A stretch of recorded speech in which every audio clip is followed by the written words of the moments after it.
Hello everyone, Kim Q of TLC's Compound Crew here to help you with a question that I frequently get asked. If you follow me regularly, you know I'm on Periscope and I talk to a lot of people on there who are not just in my company but in the industry of network marketing, direct sales, multi-level marketing, blah blah blah blah as a whole. And this is a topic that is very heated for a lot of people. How do I choose a sponsor? And unfortunately, a lot of people ask this question after they've joined a company and they're having regrets about who they've chosen. So this video is so long overdue. I hope it helps you or someone out there. And we're going to go ahead and jump into this content because we have a lot to cover. As a matter of fact, I'm going to do this and, little tidbits. This is going to be a two-parter. So we're going to talk about items 1 and 2, which are really easy, and then we're going to get into the nitty gritty, the meat on a part 2 video. Okay. So the first thing I tell people to look at is how accessible is the person. Okay. Now this is not so much for the person who already knows the person that they want to join a company with. It's not if it's your family member, friend, co-worker, or something like that. You know them personally, so this doesn't really apply to you. But if you're looking for like a cold sponsor, someone online that you don't know, then this is really important, and a lot of people underestimate it. It really surprises me. But you want to pay attention to, does the person have their contact information out there readily available to you? I have my contact information all the time in all of my videos, on all my social media. I'm constantly telling you how to find me somewhere else. And it really is funny to me when people choose to utilize my contact info, especially if they do a phone call. They will be like, oh, it's actually you. And I'm like, well, yes. Who did you expect it to be? My people? I don't have any people. And there's nothing wrong with having people, but right now I don't have any people. And so it starts off, it bodes well for me because clearly the person didn't expect that. And so a lot of people are really, really happy. At the taping of this video is 2015. In this day and age, a lot of people actually don't talk on the telephone. They do everything like virtually and digitally. They text and they're on the computer. A lot of people actually hide behind the computer and will tell you, don't call me, just send me an email. If that doesn't work for you though, if you're an old school person, if you like to hear the texture in someone's voice like I do, then you need to know going into the relationship that what you want is not what that person is willing to give. So that's why when people tell me, well, yeah, I see their phone number here, but I didn't call because they answered all my questions in their video. Who cares? Come up with a question, not a silly one, but come up with something. Reach out to them so that you can see what the time delay will be in them getting back to you. Reach out to them so that you'll see whether or not you're always going to get their voicemail, or you're actually going to get them, or you're going to get their people like a virtual assistant.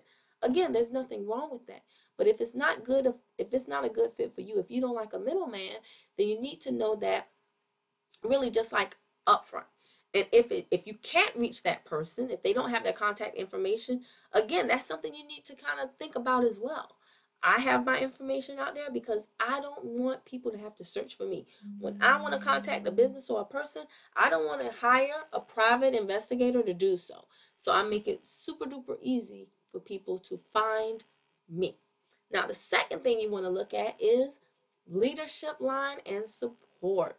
Now, this right here is, I can't stress enough how important it is. I hope you guys don't hear my headset vibrating. If you do, sorry about that. But leadership line and support. If you're not familiar with MLM, you don't understand that the culture here is not like corporate. It's not like you're all on your own. You are building your business with the help, and if you're connected to someone who is a network marketing professional now, who's not just doing this as a hobby, but you're building your business with a team of leaders who want you to win because, quite frankly, as your check grows, so does theirs. Okay, but you need to know who that leadership lineage is, and you need to know it all the way up to the very, very top dog. Okay, and you would be surprised at how many people have been in a company for months or years, and they don't even know who their own leadership is. They might know maybe 1 or 2 levels, but they don't know it all the way up to the very top. This is super important, guys, for many, many reasons. But the primary reason is the fact that, just going to keep it real with you, life happens to us all, and there are people who will lose their dreams. Your sponsor There have been instances of sponsors that have quit the next week after someone joined the business with them. Can you believe that? And they have the right to do that. Just because they lost their dream, it shouldn't make you lose your dream. However, it will stagnate you if you don't know who to call next. Like, think of, that song, who you gonna call. I know it's the Ghostbusters song, but you gotta know who to call. Okay? When they say who you gonna call, don't be like, oh. You got to know who to call. And you can ask a person this before you join them. Say, hey, who's the next one up? Who's the next one up? Tell me my leadership lineage, my leadership lineup all the way to the very top. And if they so much as stutter, then they're really not plugged in. They're really not as connected as they need to be, because every single person should know this. Now, you can think to yourself, well, if my sponsor leaves, that big leader should reach out to me. Let me give you a reality check here. Most leaders have a lot of people. Some have literally thousands upon thousands of people in their organization.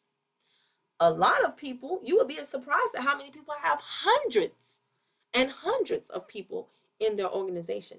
They're really not going to notice you unless you're massively producing so much so that they go, hey, where is this spike in my check coming from?